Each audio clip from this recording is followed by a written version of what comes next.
Everyone loves shopping online. Well, I'm going to tell you what I tell my golf buddies when they buy clubs. Stop searching for coupon codes. Download Capital One Shopping to your computer. Capital One Shopping instantly searches for available coupon codes and automatically applies them at checkout. Plus, it's free, and you don't even need a Capital One card to use it. That's like hitting a hole in one without even trying. Capital One Shopping. It's kind of genius. What's in your wallet? Savings and available coupons vary. Hello and welcome to jasonnewland.com. My name's Jason Newland and this is Let Me Bore You to Sleep.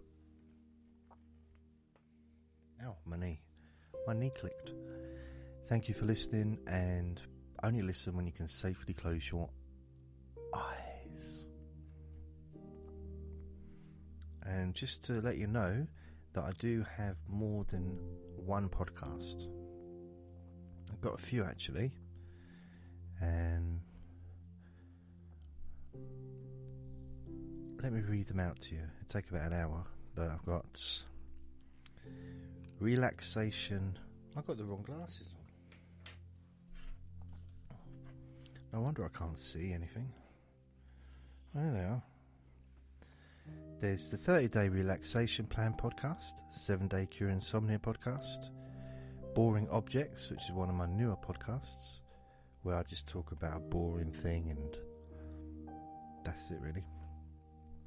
I've got Chronic Pain Hypnosis podcast, Deep Sleep Whisper Hypnosis, Fall Asleep Counting Sheep, Healing Words podcast, Hypnosis for Sleeping Deeply, Hypnotic Buffet, Jason Newland Free Hypnosis Service, Jason Newland's Hypnotic Archive, Jason's Bedtime Storytime, Jason's Daily Motivation Podcast, Jason's Positivity Podcast, don't know why that's funny, Let Me Bore Your Stress Away, Let Me Bore You to Sleep, Relaxation Hypnosis for Stress and Anxiety, Relaxation Hypnosis Podcast, Relax and Sleep Hypnosis Daily, Self-Help Hypnosis, Sleep Insomnia Hypnosis, Relax and Sleep Hypnosis with Music, Stop Hypnosis, Stop Smoking Hypnosis, and Stress and Pain Relief Podcast. That's loads, isn't it? 1, 2, 3, 4. 1, 2, 3, 4, 5, 6, 7, 8, 9, 10, 11.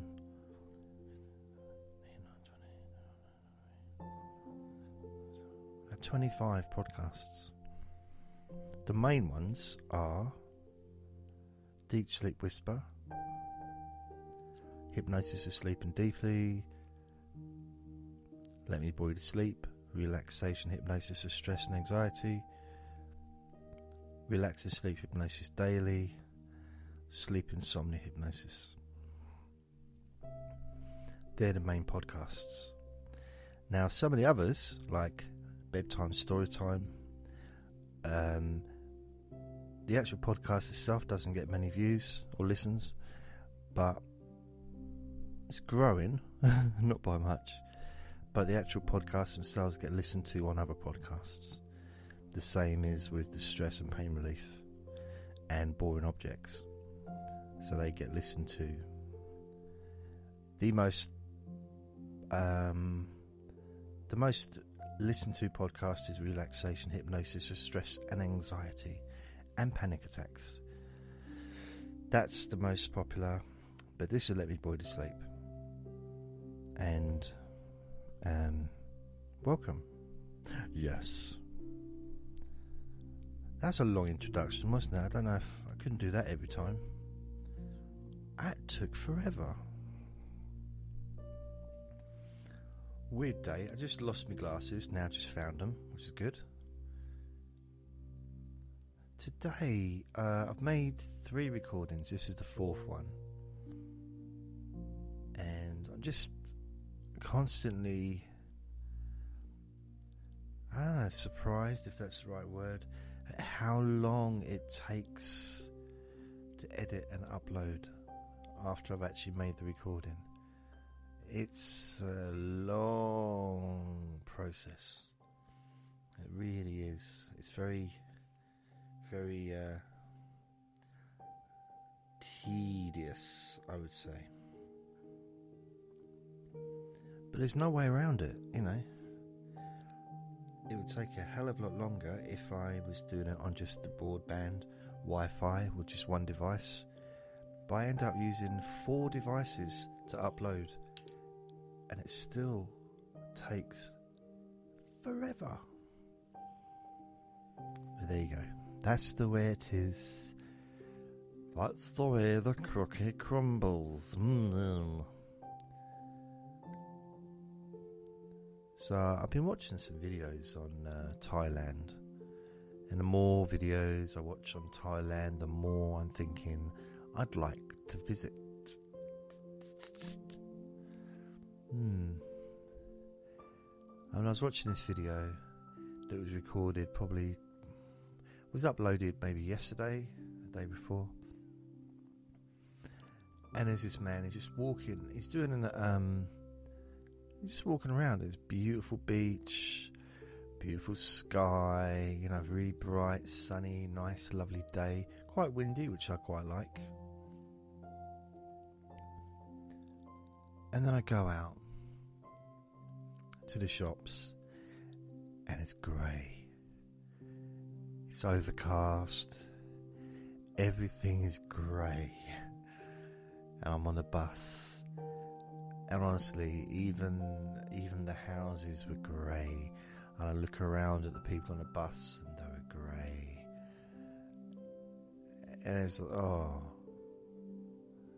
grey. Everything's just grey. And I'm thinking, I don't want this. I want to be somewhere nice. It's not about being hot, because I'm not really into being hot. Although I think part of the reason is because, you know, I could do losing some weight, and I know that if I spent any amount of time, you know, if I spent a few months in Thailand, I would lose weight, because I would be eating vegetarian food. And vegetarian, I'm not going to go into reasons, but vegetarian food goes through me quite quickly, and I would lose weight. If I became vegetarian and stopped drinking Coke and chocolate, I don't drink chocolate, but, you know, stopped eating chocolate and cakes and, you know, pouring bags of sugar down my mouth every 2 days, I probably, well, I know I would definitely lose weight. I reckon I'd lose a good stone within a couple of months. And the one thing I do know about losing weight, unless it's a medical emergency, you know, unless it's, you know, something that the doctors or surgeons told you need to do, if they say do it quickly, you need to lose 2 stone or 4 stone, 5 stone within the next 6 weeks to stay alive, then yeah, you do whatever you have to do. But in my experience, losing weight is best done slowly, but enough to notice. I think it's like going to the gym. You build muscles slowly. You don't go to the gym, you know, once or twice and suddenly you're rippling muscles. Unless you're already built that way. You've got genetics and you can, you know, suddenly, maybe you're already muscular but you didn't realise it, and when you started lifting the weights, it was like Popeye eating spinach. The muscles were just popping out. Which isn't the case with me. But you also need to see the results within. I mean, if you do weights, you can feel the results. If you do any kind of exercise, you can feel the results. It's usually not a very nice feeling because you're stiff and but with biceps, and maybe with whatever group where you've already got muscles and maybe haven't used them for a while, when you do some weight training or some kind of exercise, you can feel as if those muscles are bigger, or they feel more tense, they feel more prominent, which is a good thing because it helps for motivation, I guess. Just again, I suppose with losing weight, if you do it slowly but fast enough to notice the changes, because I think we all need to be motivated. You need to see it with your own eyes, don't you? Or feel it. I suppose you feel healthier or whatever. So if I was going to lose weight, I would do it slowly. But for me, it's not about losing weight. I wouldn't care if I put weight on. I just want to lose fat or redistribute it. If I redistributed this fat from my belly to the rest of my body, I could look sort of, okay, not slim, but I could look normal. Because I haven't got any fat on my legs really, not on my arms, my shoulders, my back, my chest, a little bit on my chest probably, but I like them because I love having boobies to play with, and I have to play with my own, I have to make do with my own, so it's nice. But probably got some fat on my back a little bit, but not a lot. Maybe probably on my face, but I'm not, I got big sausage fingers now, but it's not. If I got distributed, you know what I mean, moved around the fat, put a little bit, maybe just spread it over. It's like if I could take the fat out and then just spread it over on top of my skin, which is gross when you think about it, but you wouldn't, I'd look disgusting, and all this yellow stuff, just it would look horrible, but I wouldn't look much bigger, but I would look slimmer, like stomach wise.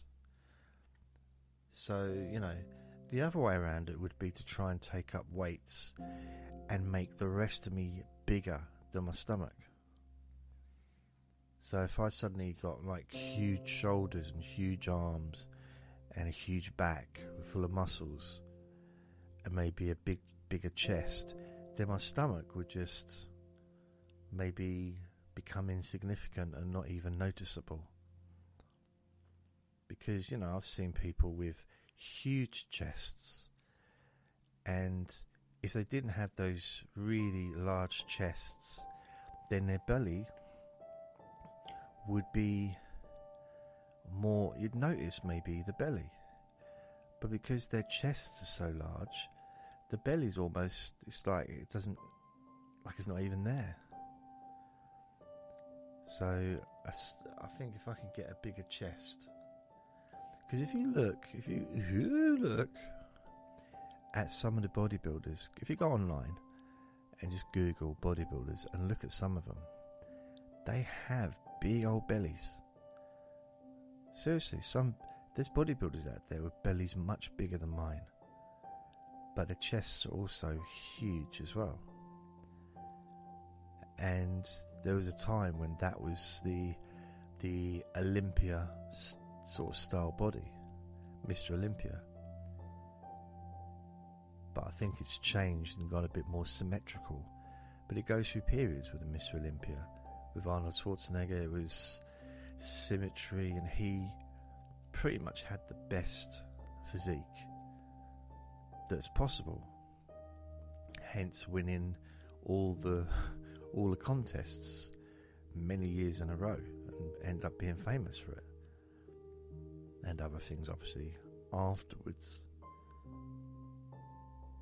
But he was tall, I think it was like 6'3", 6'4", but he just had a tiny, I think he had a 27-inch waist and a 57-inch chest. I mean, that's huge, a 30-inch difference in waist and chest. I had a 27-inch waist when I was 16 and I weighed 8.5 stone. that might be a lie. Actually, maybe when I was 10 stone. Yeah, maybe when I was, But anyway, I was little. And I had a 27-inch waist. Mr. Olympia, who probably weighed, I don't know, probably 16 stone, 15, 16, maybe 17, I don't know. So a hell of a lot heavier, and he had a tiny little waist. Almost unheard of. Now, there's, honestly, there's bodybuilding, well, not now so much, but I don't know, 10, 15, 20 years ago, some of the bodybuilders were just huge everywhere. Like, every single part of them was massive. And that was what the judges wanted at that time. You didn't know I was into bodybuilding, did you? Hey? Just because looking like this, why would anyone think that I knew anything about bodybuilding? But I do. I really do. I followed bodybuilding for years. When I was at school, I used to buy Flex magazine. And I remember, I think it was 1985, the Flex edition of I just remember reading it in maths, because I didn't do any work when I was at school. I used to read magazines, and we got to a stalemate, me and the teachers, where we basically, or Mexican standoff is another version of it, but without guns or the racism, because apparently you can't say Mexican standoff anymore, but I just did. It was a stalemate. As long as I behaved and didn't disrupt the class, I was just left alone to do what I wanted, which usually meant reading books or reading magazines or drawing, or just basically staring out the window, hoping for the next bell to go so we could leave the classroom, because I just didn't like being there. But I used to read Flex, and I remember because this was my first. I'd already watched Pumping Iron many years earlier, because I think the Terminator was 1980, 1979, and Arnold was already in films before that. He was in a film called, I think it was Hercules. Hercules Comes to New York or something like that. He was also in another film.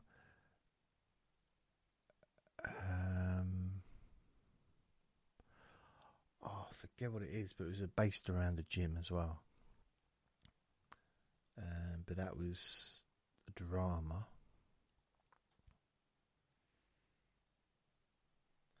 Yeah, I'm trying to think.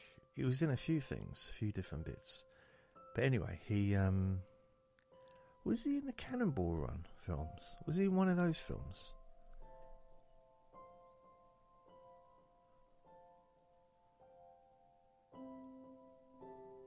Was he?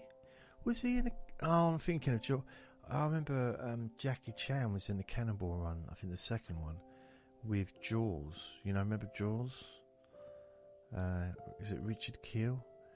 And he was... Yeah. That was before anyone really knew who Jackie Chan was. And that was either early 80s or late 70s. I knew who Jackie Chan was. I did. I remember... If you take martial arts up, if any child, I guess adults as well maybe, but especially like younger people, because I don't know the mindset of an adult taking up martial arts for the first time. But the standard thing for a kid is to suddenly become engulfed in it and to watch every single martial arts movie that you can get your hands on. That's how it used to be. And there's obvious that the main person, Bruce Lee, but he didn't make many movies because he died young. So you've watched those movies. Okay, what's next? You get to find out about Chuck Norris through The Way of the Dragon, isn't it? Way of the Dragon, where Bruce Lee has a fight with him. And you find out, Chuck Norris has been in loads of films.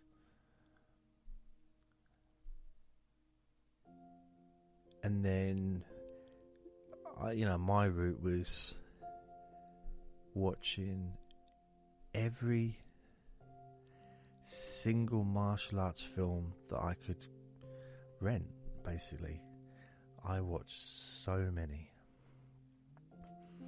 And there was a one person called Bruce Lee. So it was Bruce and L.I. And he looked a bit like Bruce Lee. He had the same kind of body as Bruce Lee. I just loved his films because they were so silly. There'd be fights going on for 20 minutes sometimes, just non-stop, one-on-one fights, like absolutely really silly but fun. And they were all with the lip synced or ad lib, whatever, so you could they'd be in English, most of them. But even that I didn't care. I'd watched one with subtitles because it wasn't about the dialogue, it was about the action, about the gong fu.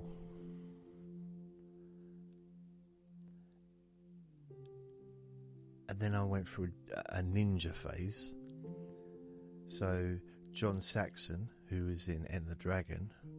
So it was a case of looking at the people that were in Enter the Dragon, which was the most famous martial arts film, probably will always be the most famous martial arts film of all time, Enter the Dragon. So I basically just looked at who was in it and what else did they do. So John Saxon, who wasn't a martial artist, I don't think, not like proper, he was an actor, a serious actor, but he did, after Enter the Dragon, he did some ninja films, which I really liked. I forget his name, the one of the other stars, a tall, I don't know his name, it's a black man, tall. He was friends with John Saxon in Enter the Dragon. It was basically, they were the three stars: Bruce, John Saxon. I just can't remember. I can't remember his name. But I did watch films that he was in. He was in one called Hot Potatoes or Hot Potatoes or something. But the kind of films that he got into or was offered were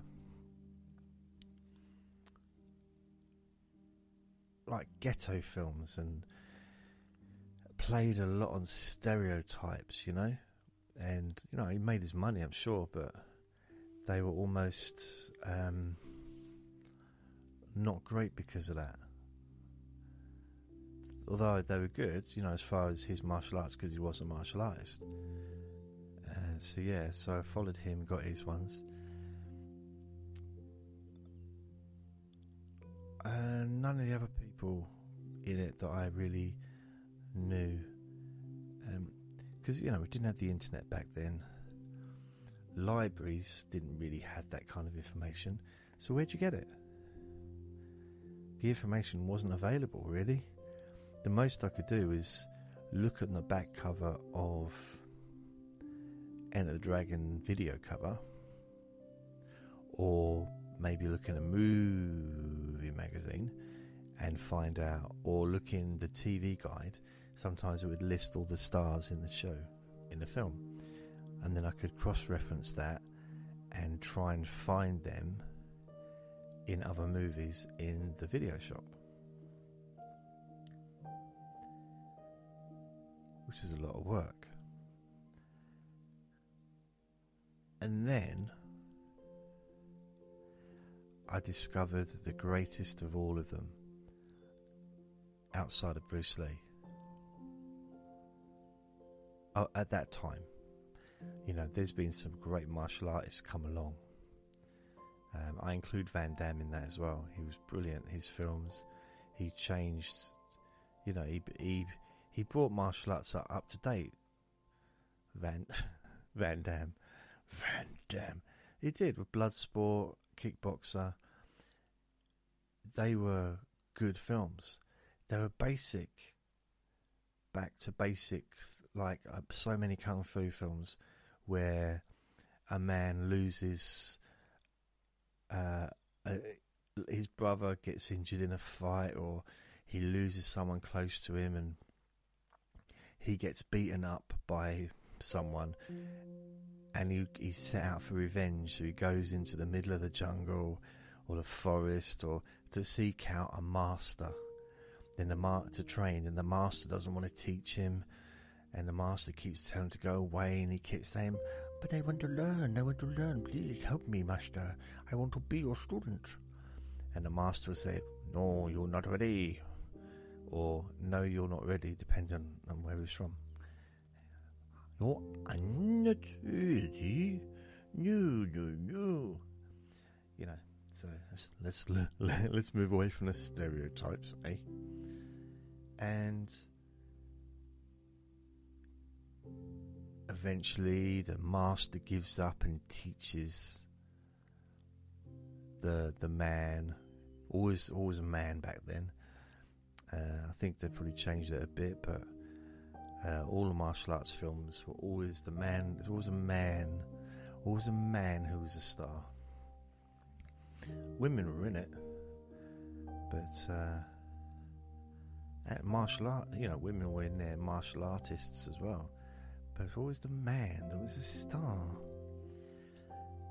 So I think Van Damme, again, it's a very cliched plot, and he did that, and they show you him training and balancing and picking up little bowls of water and doing squats, and all sitting in a sitting stance with 2 cups of water on each knee, one on each knee, and he's not allowed, and then maybe holding his elbows up and having them, on balancing on his elbows, and not allowed to spill the water, that kind of stuff. And you go back far. Honestly, you can go back to the 70s, and that was going on. Movies in China were making movies like that. Or the late 70s, early 80s, whatever. Long time before Kickboxer or the other one, Bloodsport. Long before that happened, they were showing it. But the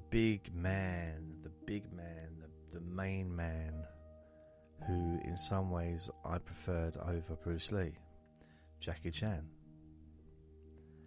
Now, some people discovered Jackie Chan when he did that buddy movie with the comedian. Is it Rush Hour? Some people discovered him, then when he was doing those movies, Hollywood movies.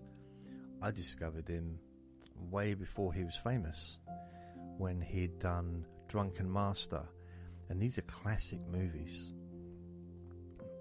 These are classic. These are like all the movies he ever did were low budget until he sort of hit America and hit, and obviously got big producers, or I'm not sure quite how it all works, but Drunken Master and Snake, something like that. He did a few movies, but a couple of them were big, hugely successful as far as the martial arts world, that were loved, and Drunken Master was one of them. Brilliant. And I'd never seen anyone do what he did before. You know, all the stuff that he does in all his movies, really. But seeing it for the first time, and seeing it when he was a really young man,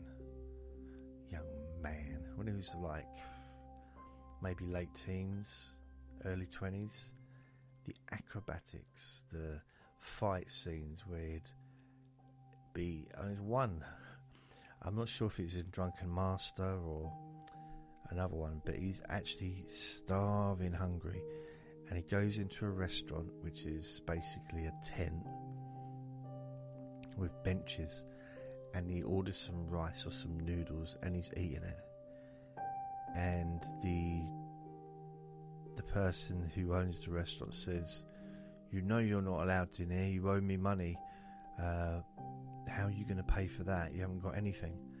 And he said, I haven't got any money, but I'm hungry.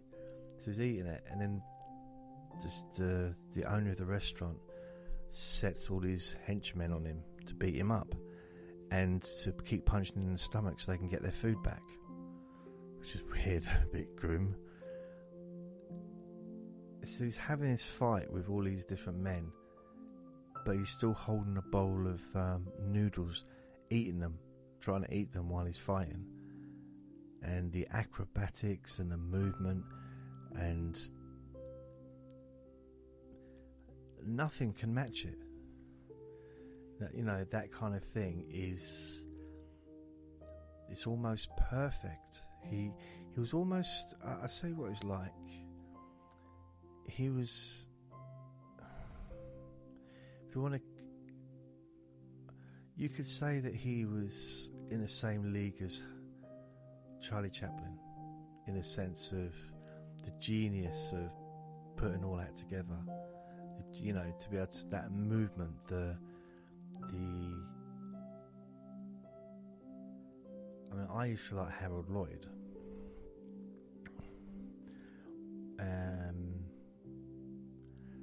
What's her name's Laurel and Hardy. All those kind of, you know, where the Buster Keaton, you know, where they just the movement and it was just so well choreographed, and I loved it. Honestly, absolutely loved it. There was another one, I think when he was a Drunken Master, he has a similar kind of thing, but he's drinking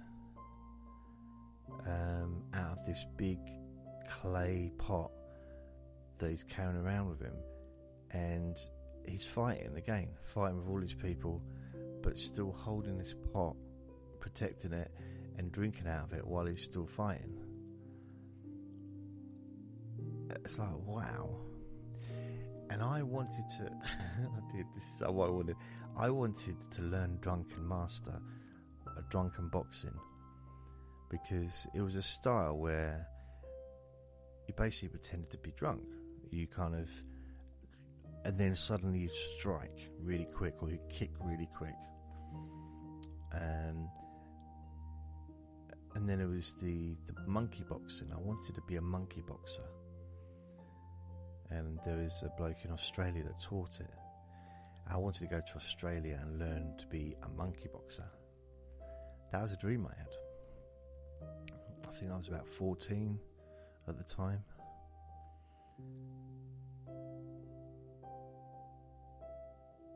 But it never happened. It'd be weird if I said to you, and I became a monkey boxer. And I won many tournaments, boxing monkeys. It was brilliant. I would have kept it up, I just couldn't afford the bananas. Ba-da-boom, ba-da-boom, boom, boom, boom. I used to love those martial arts films. And then so many different ones came along in the 90s. Loads, I can't even remember. Jet Li was brilliant. There's a few even now that are really great. But there was this I can't even remember the name of it, because it's almost kind of forgotten about, which I think is ridiculous.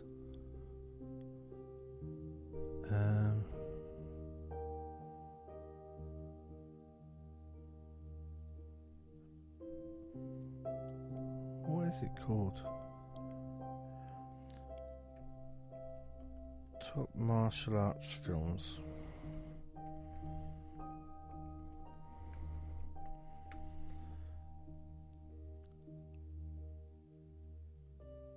Okay, here's some of the films that I really, really liked. And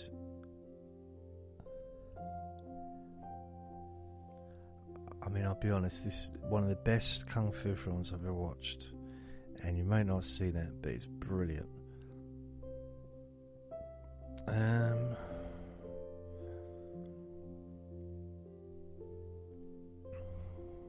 Kung Fu Hustle. It's great. It is a brilliant film. Now I think it's subtitled, but it's brilliant on many levels. The martial arts is brilliant. The action is great. It's funny, like really funny. And the music is great as well. The music is... Okay, that's not a good example, but the music's really good as well.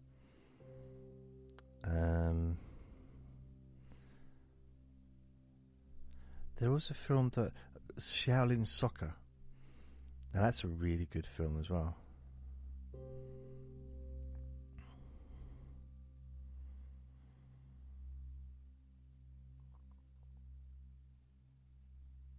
Right, I can't think. I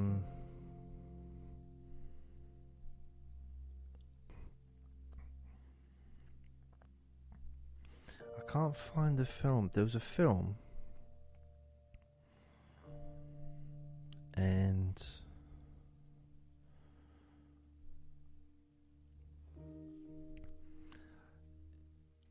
yep, On Back, Thai Warrior. That's the one. On Back. And what was good about that, good about that film, I'll tell you, and I'll read it to you.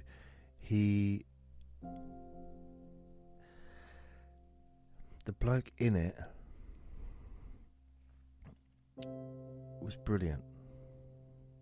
I'd never seen him before. He's not a new person, I guess, but Tony Jaa. And he had this sort of...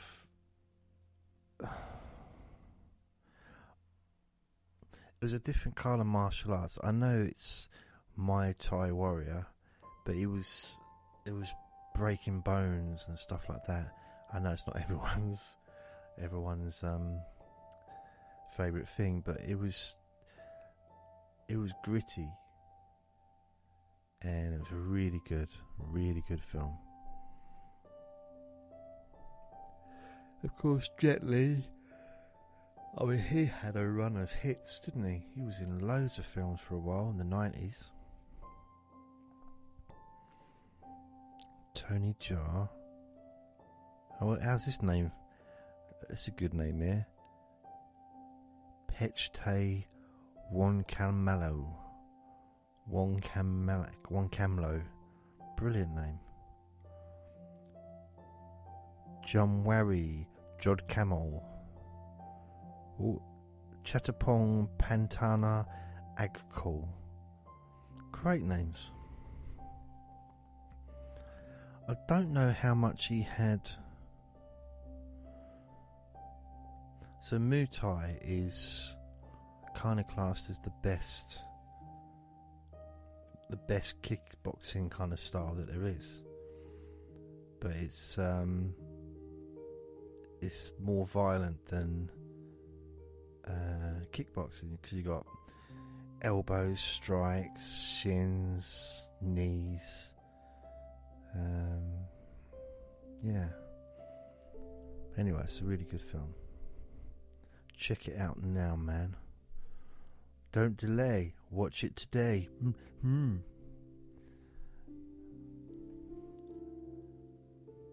I used to love watching those films. It's just something that every kid that takes up karate or kung fu or judo or kickboxing or I don't know, jiu-jitsu, I suppose, any kind of martial arts, it's very likely that, especially if they're like a kid, perhaps got a bit more time than an adult would have who's working and stuff, but they will watch every martial art film available. And now there's so much more available.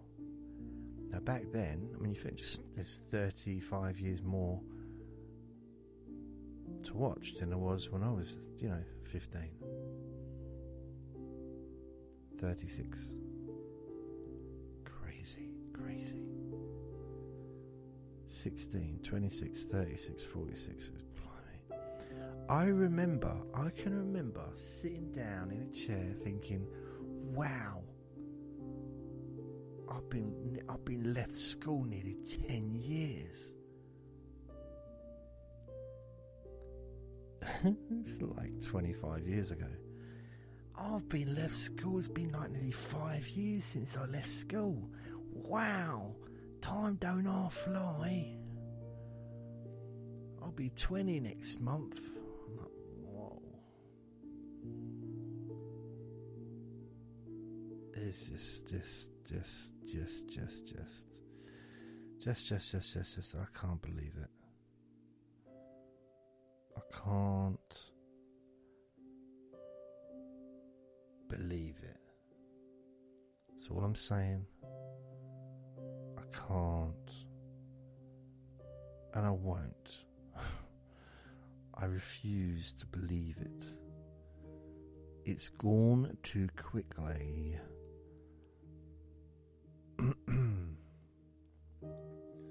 Gone way too soon.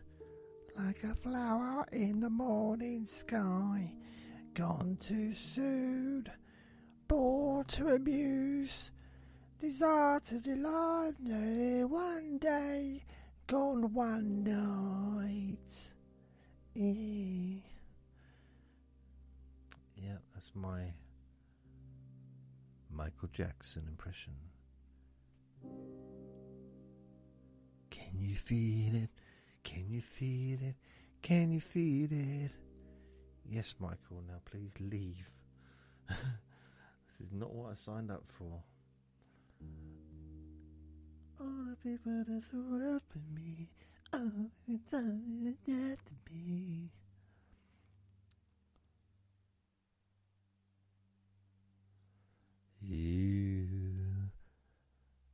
I wonder how many adults in the 70s, middle 70s, was sitting down or on a couch or a sofa, maybe in bed with their loved one or with their current dance partner, being romantic and getting in the mood for that romance by maybe turning the lights down and lighting a few candles and maybe putting on a record,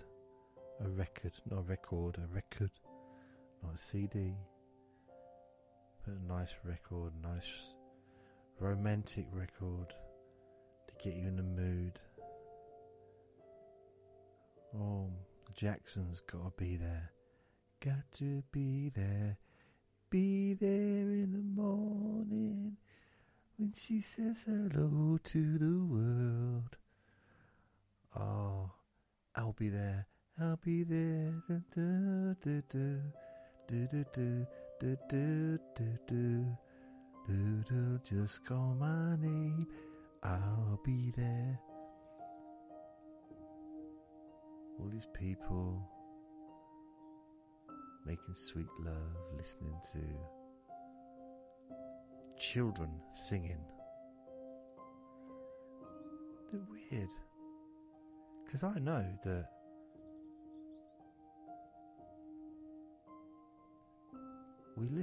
people listen to sometimes romantic music. Nice, gentle, sweet romance. Whilst doing the,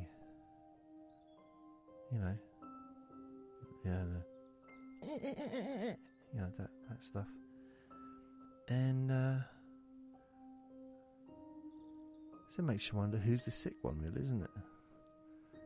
Because guaranteed, some people were listening to old little Michael, 10-year-old Michael singing, I'll be there to protect you. Everybody protects you. Just call my name. I'll be there.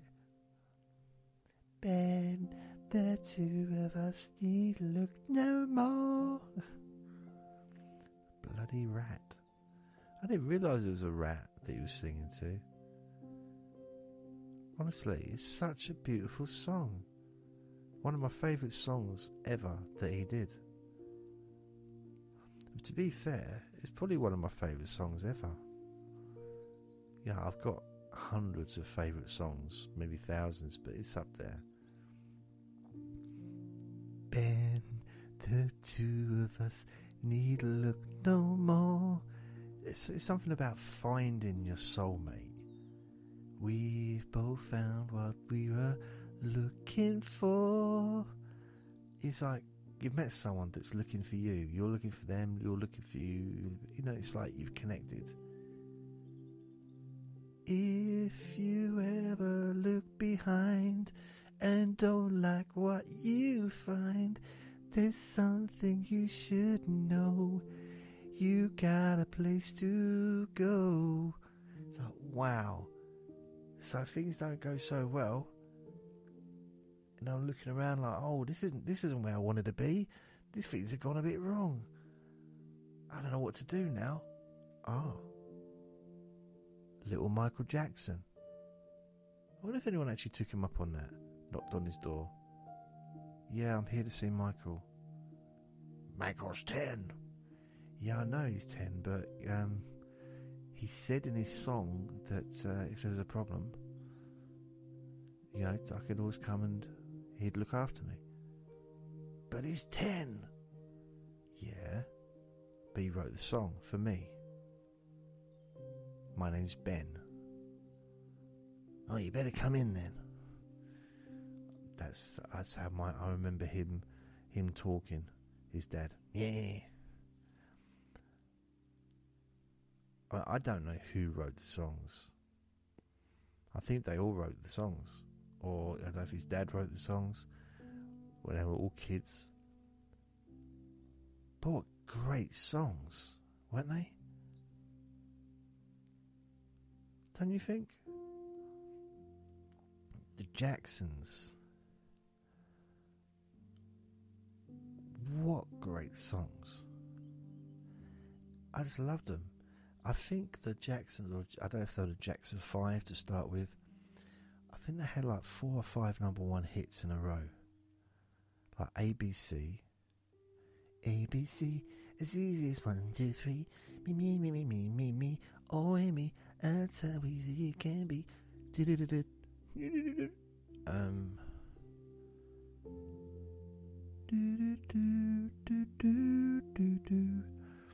So I don't know if that was him on his own, because I think he did do some solos.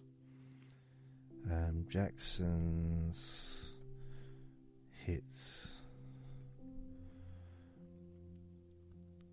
So Jackson's hits, not Michael Jackson.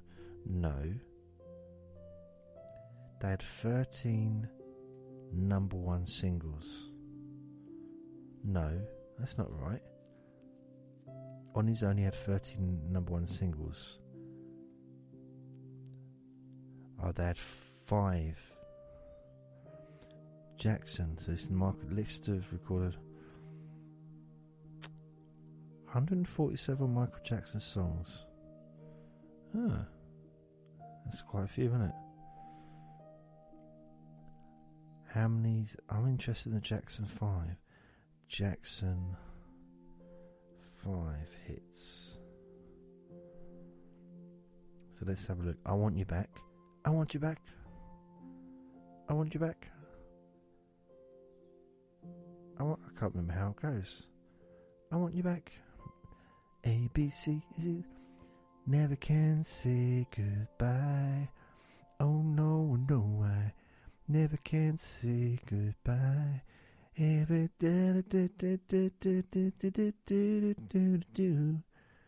I love that song. That's one of my favouriteest songs. Sugar Daddy. Now ABC, not bothered about. It seems so basic. It was too, and also it was too. I don't know how to explain this. Too academic for me. You start saying ABC and I'm out of there. It's like, no, this is like homework. Nope. I'll be there.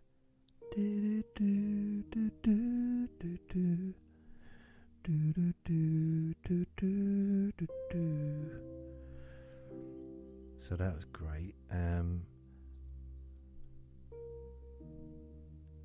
I Want You Back, ABC, Never Can Say Goodbye, Sugar Daddy. I bet that Sugar Daddy. I'll Be There, Maybe Tomorrow. Maybe tomorrow. That's a great song as well. The Love You Save, Who's Loving You? Who's loving you? I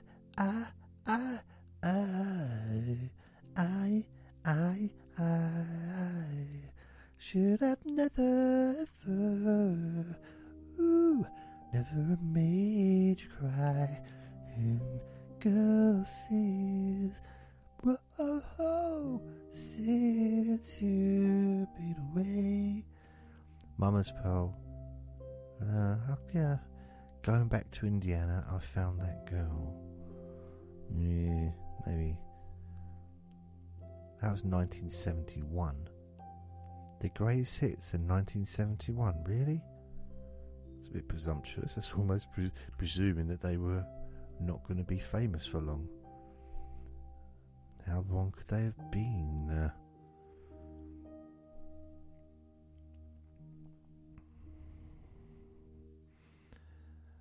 Jackson 5. Isn't it weird? Like the officialcharts.com, and they got the Jackson 5 and how many hits they had and everything.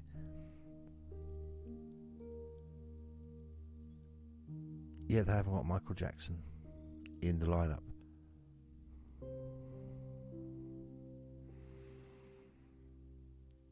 So Tito, Jermaine, Jackie, Michael, Marlon and Randy. But they haven't got Michael Jackson there. I don't mean to be out of turn, but I think he was quite an important part of the band. Okay, so this is the hits. 31st of the 1st, 1970. I Want You Back. Peak position. I think this is in the UK actually, to be fair. Ah, yeah. Weeks at number 1, none. So the Jackson 5 never had any number 1 hits in the UK. That's weird, isn't it? Isn't that strange? But they did have the 18 greatest hits. It was 1983, that went to number 1. It's almost like it coincided with 'cause this is real love. The love you save, I'll be there. Mama's pearl, never can say goodbye. Looking through the windows, Santa Claus is coming to town. Doctor my eyes, Hallelujah Day, Skywriter, I want you back, I want you back. Who's loving you? There was a lot more songs. There's one, you and I made other things. Do do do do do do do do. I don't know. What about? Can you feel it? Can you feel it? Can you feel it? All I did is get away.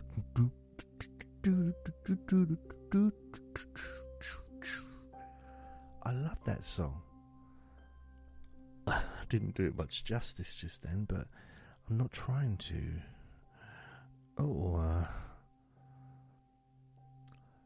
Who's loving you? Show you the way to go. Lovely one. Whatever you got, well, girl, I want. I can't place the song sometimes by the titles.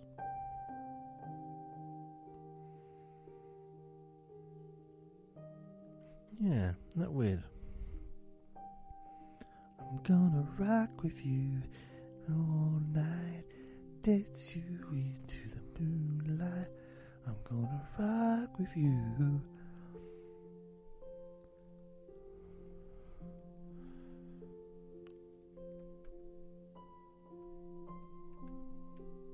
So I want to find out.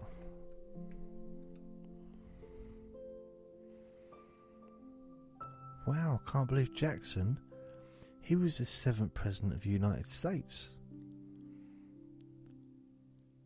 He destroyed the second bank of the United States, founded the Democratic Party, supported individual liberty, and instituted policies that resulted in the forced migration of Native Americans.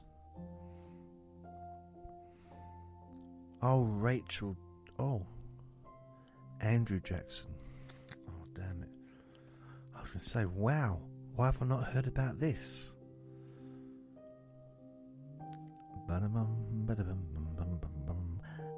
Oh, apparently, is he on the $20 bill?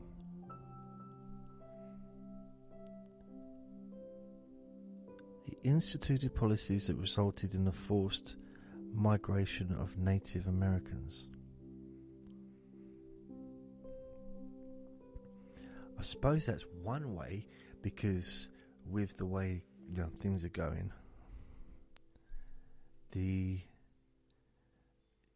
like pulling down statues of former people that used to be classed as great. Well, let's face it, they're all men, weren't they? People that were classed as great men that had statues made after them. And last year,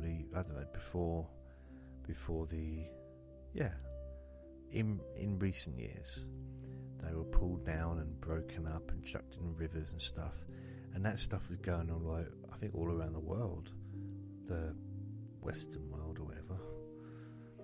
And I suppose one way to make sure that you're not defaced is get your face on a dollar bill, or on a piece of money.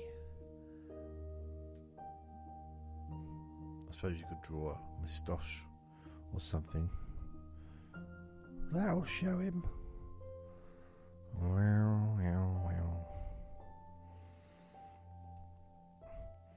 So, facts and accomplishments.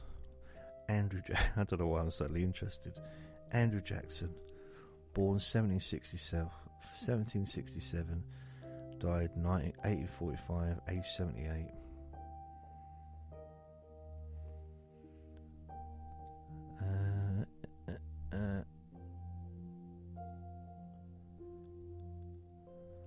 He was the first to gain office by a direct appeal to the mass of voters. Isn't that interesting? Well,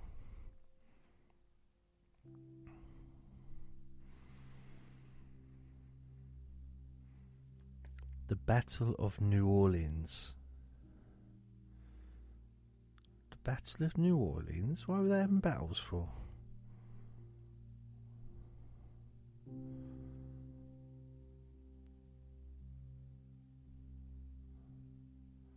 Oh, what they were fighting the British Army. I wonder what the British Army were doing out there. I thought we had got on quite well. Do do do do do. Ooh.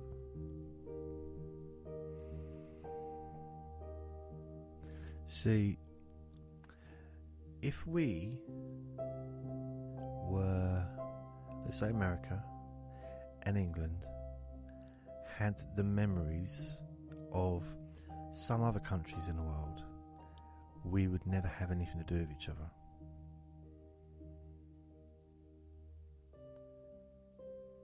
Because there's some countries that will hold a grudge forever, for thousands of years.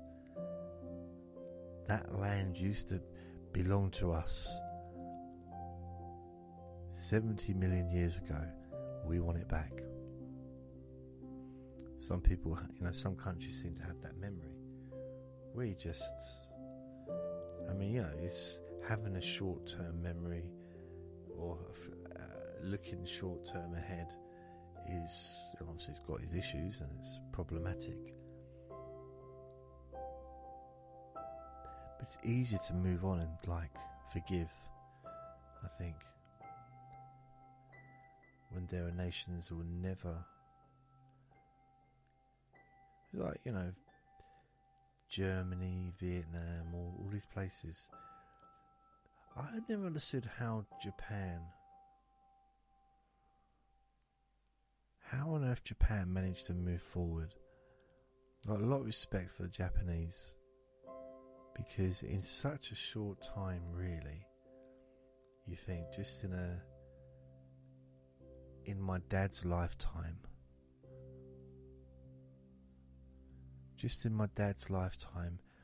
Japan moved from being parts of it completely destroyed, to being flourishing and one of the, some would argue one of the greatest places on earth, in the sense of their attitude, the respect, financially, how well they've done is amazing.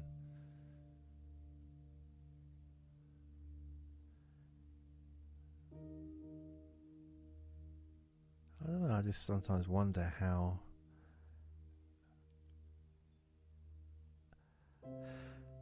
I remember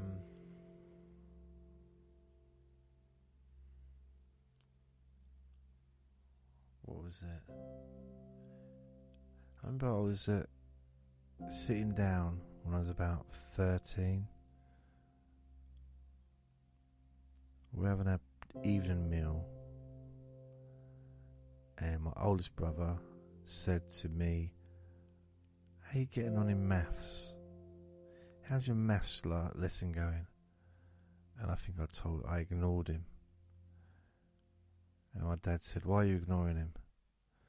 And then my dad asked me the question, "How is your math?" And I just looked, and then I ended up having to listen to my dad for about 2 hours, going on about he was ranting and raving and whatever. I'll never forgive my brother for that, ever. Now, I'll never forget. So you can imagine if something big happened. Honestly, there's been times when I remember a woman moaned at me. I was semi-dating her, and she moaned because I slammed her door too loudly. I'll never forget. I'll never forgive it.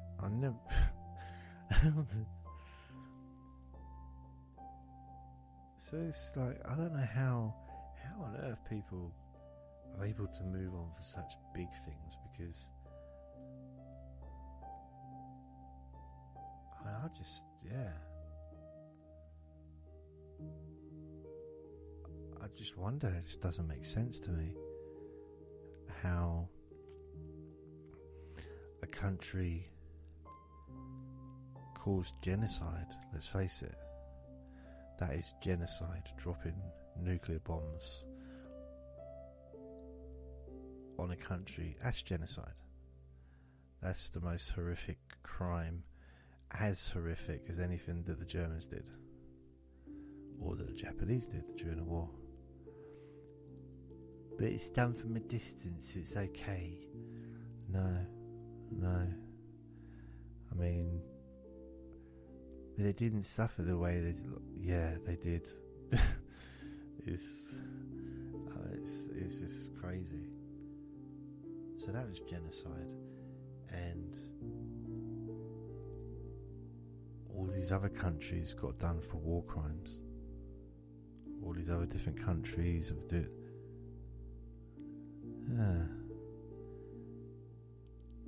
I know, it's just huge, such a huge thing.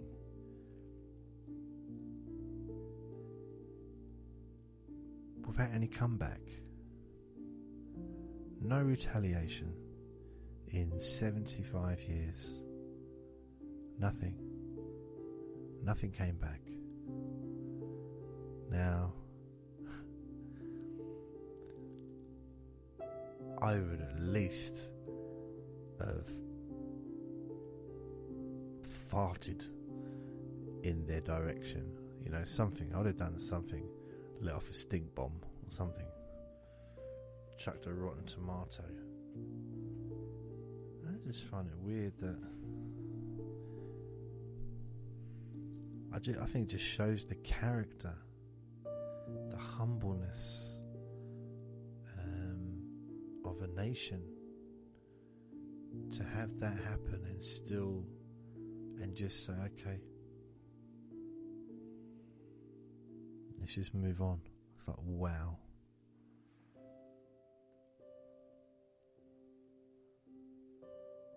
It's almost like the perfect partner. You just know you can cheat on them as many times as you want and they'll still have your back. It's okay, it won't happen again. Okay, we can just move on. Okay. When in fact they should be saying, nope, that's done, bye-bye. You had your chance, you blew it.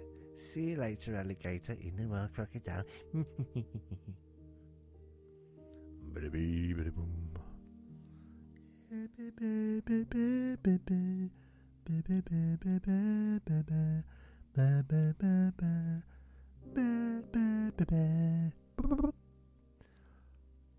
Oh, I've talked enough rubbish one night. Yeah, I have. I said I have a bit more rubbish than, but I said a bit more rubbish than usual. I said usual.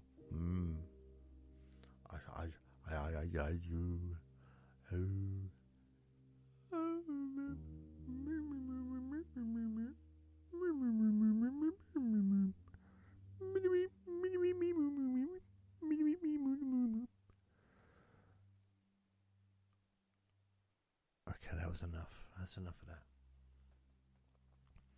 So take care of yourselves, because you deserve to be happy. Do something nice for yourself.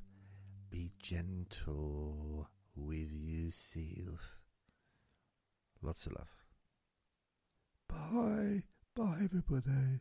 Bye-bye.